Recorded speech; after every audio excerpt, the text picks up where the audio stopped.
Have you been thinking about how to innovate your direct mail approach? At the Monthly Giving Summit, Letter Labs is hosting a workshop on day 2, which is February 26th, called Ink That Converts, Rethinking Direct Mail for Deeper Donor Connection and Growth. In this session, you will build a dynamic, modern direct mail strategy designed for 2026 and beyond that's innovative, automated, and actually feels human. If you've been wondering how direct mail fits into this digital first world and specifically your nonprofit, this workshop will completely change how you think about it and give you the time and the experts in the room to workshop it with you. So RSVP for free at monthlyGivingSummit.com or click the link in the show notes. Welcome back to Missions to Movements. Let's talk about AI, shall we? This is my prediction number 4, that AI-powered donor care moves from a nice to have to necessary. Now, it's not just for an efficiency's sake, but it's for attention. And it's not meant to replace staff. It's not meant to do more with less, but it is simply to notice people before they quietly disappear. And I think the problem that we are all very attuned to is that we're just overwhelmed sometimes, especially small nonprofit teams of one. You're not bad at carrying. It's like the best thing you do. You want to write the thank you notes. You want to do all the things. You want to call everybody.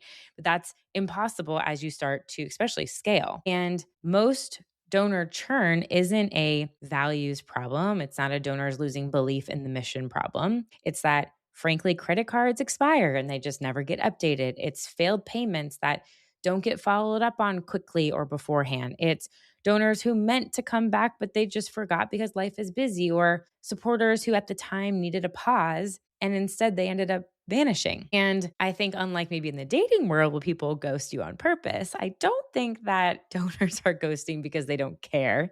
They ghost because maybe something got hard and no one noticed in time. And again, looking back at the very first overview episode that I shared on some subscription metrics, and what we are already starting to see happen in the nonprofit space is the lesson to do this through AI. And that is, subscription businesses don't wait for cancellation emails anymore. They are using AI to flag customers showing early signs of churn. Maybe they skipped logins, they have failed payments, they're reduced engagement. They are predicting who's at risk before they cancel. And then they have these trigger interventions that automatically have a payment update reminder or a pause option instead of a cancel, or a personalized nudge at exactly the right moment. And so I'm sure if Netflix was waiting until I canceled to reach out, they would be out of business. And I know in their cases, of course, we're using their platform, so they have a bunch of data. And you might have realized this if you have logged into something that you haven't been in a long time, it might be like, welcome back, we've missed you. Like, there is some idea that it's been a while. What if we did that with our emails? Like if somebody opened an email that it hadn't opened an email in a while, like these are the things that are becoming possible. Responding early while the relationship still exists. So what can this look like for us in practicality, translating this into donor care? AI can help us answer questions like, which monthly donors, based upon certain behaviors, are most likely to lapse in the next 30 to 60 days? Who has had multiple failed payments but hasn't told us any information? We don't know they're struggling. We don't know that something's happened. Who might need a temporary pause, but not a goodbye? Who's engaged more deeply and might be ready for a higher commitment? So it's not always about cancels and pauses, but upgrades. And then on the flip side, who should not be asked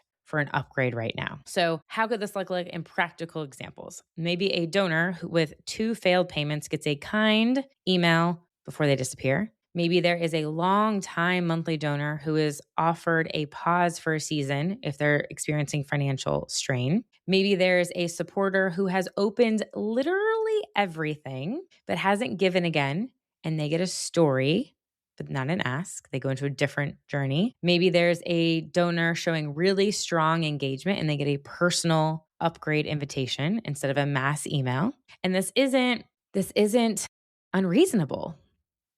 This is just, I am noticing this because I'm in the depth and I think at this point it's probably announced, but I have been building a monthly giving builder with Vibe AI, and I've just been blown away about what is possible when you just have the idea, when you just know you want this thing to happen. You can build the tools. Like, it's possible. This is about pattern recognition and thoughtful responses. And a very important reframe, and I think this part really matters. This is not at all about replacing someone. It is really about helping. How can we help small teams and orgs scale to notice people sooner? AI isn't doing the caring, it's just pointing you in the direction to where care might be needed. So it's like a smoke detector, but it's not the fire department. It's a nudge, not the relationship. It's the second set of eyes that your team has never had before or never had the time for before, probably. And it's not, again, the bottom line of this, what I want to get at is yes, it is helping to create some automations,